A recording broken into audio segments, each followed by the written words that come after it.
सभी छात्रों को मेरा प्यार भरा नमस्कार। आशा करता हूँ कि सभी छात्र स्वस्थ एवं प्रसन्नचित्त होंगे। आज हम हमारी पाठ्य पुस्तक बसंत, जिसका पाठ 13 जहाँ पहिया है के प्रश्नोत्तर समझेंगे। इस पाठ से ये पता चलता है कि पुडुकोट्टई जो हमारे भारत में सबसे गरीब जिला है, अर्थात तमिलनाडु राज्य का सबसे गरीब जिला, अर्थात अगर पूरे भारतवर्ष में ये जानने का प्रयास किया जाए कि सबसे गरीब जिला कौन सा है, तो उस जिले का नाम आता है पुडुकोट्टई, यानी पिछड़ा जिला बिल्कुल। तो वहाँ की महिलाओं ने अपनी आत्मनिर्भरता बढ़ाने के लिए, पुरुषों के ऊपर निर्भरता कम करने के लिए साइकिल चलाने को आंदोलन के रूप में लिया। अर्थात वहाँ की अधिकांश महिलाओं ने साइकिल चलाना सीखा। उससे उनकी समय की बचत हुई, आर्थिक स्थिति मजबूत हुई, क्योंकि साइकिल से एक तो उनकी निर्भरता पुरुषों के ऊपर थी, वो खत्म हो गई। अगर किसी महिला को कहीं जाना होता तो पुरुषों के ऊपर निर्भर नहीं रहती, स्वयं चली जाती साइकिल से। कुएं से पानी लाना, साग सब्जी बेचने जाना और भी कोई काम करना, इन सब कामों में उसे स्वतंत्रता मिल गई और समय मिल गया, धन की भी आवक हुई। तो आज हम इस पाठ के प्रश्न पढ़ेंगे। पाठ हम पूर्व में पढ़ चुके थे। देखिए पहला प्रश्न जंजीरें, इसका पहले प्रश्न का जो शीर्षक है जंजीरें, इसके अंतर्गत 2 प्रश्न हैं। तो जंजीरें के अंदर पहला प्रश्न कवि ने हमसे किया है, लेखक ने, कि उन जंजीरों को तोड़ने का जिनमें वे जकड़े हुए हैं कोई तरीका लोग निकाल लेते हैं।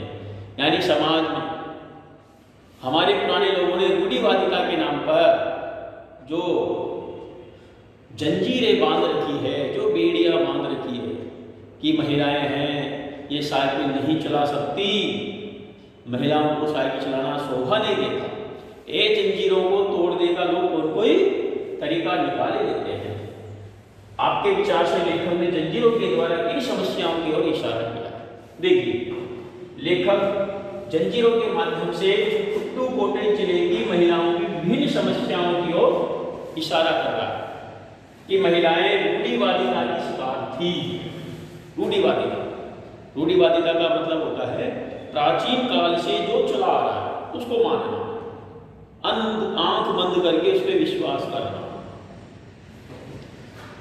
वे न तो स्वतंत्र निर्णय ले पाती थी और न व्यक्तिगत स्वतंत्रता का अनुभव ही कर पाती थी। इन्हीं को लेखक ने जंजीरें माना, क्योंकि रूढ़िवादिता के नाम पर न तो खुद कोई निर्णय ले पाती, क्योंकि उनको पुरुषों के द्वारा थोपे गए निर्णय को ही मानना पड़ता था। अपनी मर्जी से कोई स्वतंत्र निर्णय नहीं ले पाते थे, उनको व्यक्तिगत स्वतंत्रता नहीं थी। अर्थात किसी महिला को अगर घर से बाहर कहीं जाना है वो नहीं जा सकती, पुरुषों से पूछना पड़ेगा, आज्ञा लेनी पड़ेगी। तो ये है रूढ़िवादी। तो इनको तोड़ने के लिए उन्होंने साइकिल चलाने को एक आंदोलन के रूप में लिया।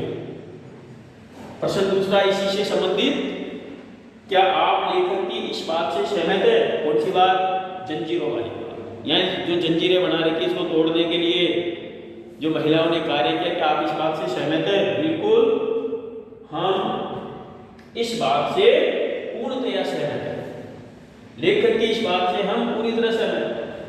पुडुकोट्टई जिले की अत्यंत पिछड़ी पृष्ठभूमि में रहने वाली महिलाओं को पुरुषों द्वारा थोपी गई जिंदगी बितानी पड़ रही है। अर्थात पुरुषों ने जो कह दिया, चाहे वो सही हो या गलत हो, उसको वहां की महिलाओं को मानना पड़ता था। इसलिए उन्होंने उन जंजीरों को तोड़ने के लिए साइकिल चलाना सीखा। बाहर निकलने का उन्होंने प्रयास किया, उन्होंने साइकिल चलाना सीखकर अपनी स्थिति मजबूत की। इसलिए पुरुषों के द्वारा जो उनके ऊपर जो जिंदगी थोपी जा रही थी उनके अनुसार उनको रहना पड़ता था। उसको तोड़ने के लिए महिलाओं ने एक रास्ता निकाला, वो था साइकिल चलाना। साइकिल चलाने से उनकी आत्मनिर्भरता बढ़ गई, पुरुषों के ऊपर निर्भरता कम हो गई। अब उनको पुरुषों के लिए जरूरत नहीं कि हमको वहाँ छोड़ के आना, हमको बस में बैठा के आना, आवश्यकता नहीं। अब वो खुद अपनी साइकिल से कहीं भी आ जा सकती थी, तो इससे उनको स्वतंत्रता मिल गई। तो इस प्रकार जंजीर से संबंधित 2 प्रश्न थे। इसके बाद अगला प्रश्न है पहिया, पहिए से संबंधित। पहला प्रश्न आज हम देख रहे हैं, साइकिल आंदोलन से टुड्डू कोटेली महिलाओं के जीवन में कौन कौन से बदलाव। अब देखिए, जब महिलाओं ने साइकिल चलाना सीख लिया तो साइकिल सीखने की वजह से उनके जीवन में क्या क्या बदलाव है वो आपको इस प्रश्न में लिखना है। साइकिल आंदोलन के परिणाम स्वरूप वहां की महिलाओं की खुशहाली और व्यक्तिगत स्वतंत्रता में वृद्धि हो। सबसे पहला उनकी खुशहाली हो गई, प्रसन्न हो गई और उनकी व्यक्तिगत स्वतंत्रता में वृद्धि हो गई। अब उनको किसी से पूछने की जरूरत नहीं, किसी से कहने की जरूरत नहीं कि मुझे वहां छोड़ गया, मुझे बस में बैठा क्या, घंटों बस का इंतजार करने की आवश्यकता। अब ये सब खत्म हो गई। उनकी आर्थिक स्थिति में सुधार हो गया। साइकिल चलाने से महिलाओं की आर्थिक स्थिति में भी सुधार कैसे हुआ देखिए। पहले एक महिला अपने किसी कृषि उत्पाद को बेचने के लिए पास के किसी गांव में या शहर में जाती, घंटों बस का इंतजार करना पड़ता, एक ही गांव में वो उत्पाद बेच पाती थी। समय ज़्यादा लगता था, खर्चा भी होता था, और साइकिल चलाने की वजह से वह एक गांव में साइकिल में अपना सामान रखा, बेच के गई, दूसरे में तीसरे में, यानी कि उसको अपने सामान को बेचने का समय और अधिक मिल जाता। तो इससे उनकी आर्थिक स्थिति भी मजबूत हो गई।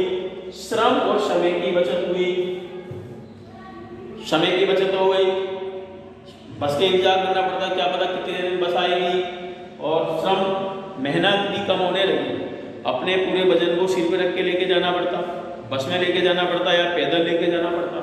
लेकिन साइकिल चलाने की वजह से साइकिल के पीछे लगेज पे सामान रखा और बिल्कुल बैठकर चली गई, तो उनके समय की बचत हो गई। किसी महिलाओं को 2 किलोमीटर 3 किलोमीटर दूर से पानी लेने जाना पड़ता, साथ में बच्चा छोटा अगर कोई घर में रखने वाला नहीं तो बच्चा भी हो, साइकिल की वजह से आगे बच्चे को बिठाया, पीछे पानी के मटके या बर्तन रखे, बैठ करके आ गई, जल्दी आ गई, समय की बचत हो गई।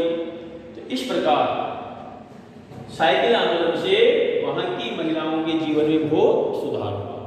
तो आज हम केवल ये 3 प्रश्न ही करेंगे।